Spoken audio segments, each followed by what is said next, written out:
استاد سوال ما همین است که آیا شخصی که زن دارد میرود زنا میکند زنش در همین جا طلاق میشود؟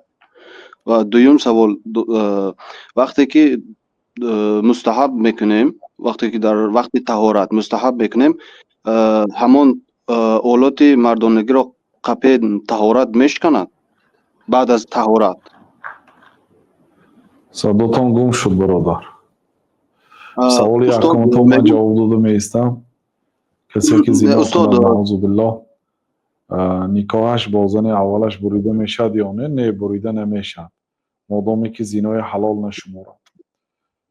لیکن شما سوالی مهم اهم مانده مهم، یعنی دیگر سوالای میتیتان، یعنی نکاحش بریده میشد یا نه. آدمی که زنا کرده است دیگه به نکاحش چیکار دارید؟ و آدم حکم قتل گرفت لکه از حیات محروم میشد دیگه. وای یعنی حق زندگی کردن در این دنیای ندارد لکه. اگر زن داشته باشه حکمش قتل است. زناکار در شریعت بسیار جنایتی وزنین است، بسیار گناهی عظیم هست. یعنی که بی پروایانه نکاحش چی شد؟ نکاح چی در کار بعد این که باید کشته میشد دیگه؟ بنابراین برادرها چیزای عادی سوال میتون چیزی مهم درک میتون. درست است که نکاحش بریده نمیشه تا مادامی که حلال نگود. لیکن این یک گناهی عادی نیست که ما هم تو ها نکاحش حلال نکاحش ایستاده است بهمون بگذاریم برویم دیگر مثلا. این بسیار گناهی عظیم هست برادرها. و کسی که زنا میکند البته زنا کرده میشد با وی. من زن زنی بهی ولو بجداره. امام شافعی میگه کسی که اگر زنا کند با دیوالش باشد هم زنا کرده میشد. زنا قرض است. اما مردم ما از الله نمیترسد، مجبور ما از عذاب دنیوی میترسانیم گاه.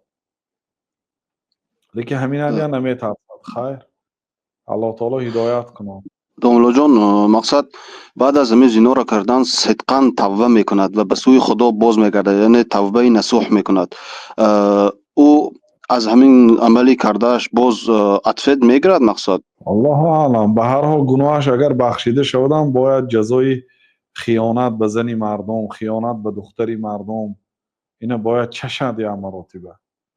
ظاهرا همین خیل حتی آدمی صالح باشدم، حتی گاها نه فقط زینای حقیقی، به زینای چشم و به زینای دیگر زیناهای دون زینا پایانتر از زینا ویم آدم جزا داده میشد. تا اینکه داند وقتی که یه مرد آمده گفت که یا رسول من زنا کردم میخوام اجازت دهید، گفتن که اتر دا حول امیک، برای مادرت راضی میشی که مردم آمده مادری تو را زنا کنن؟ گفت که نه. و خواهرت و دخترت و همسرت؟ گفت نه. گفتن که مردم هم راضی نمیشه، مردم هم نمیخواهند که با خواهر و مادری اونا زنا کرده شود.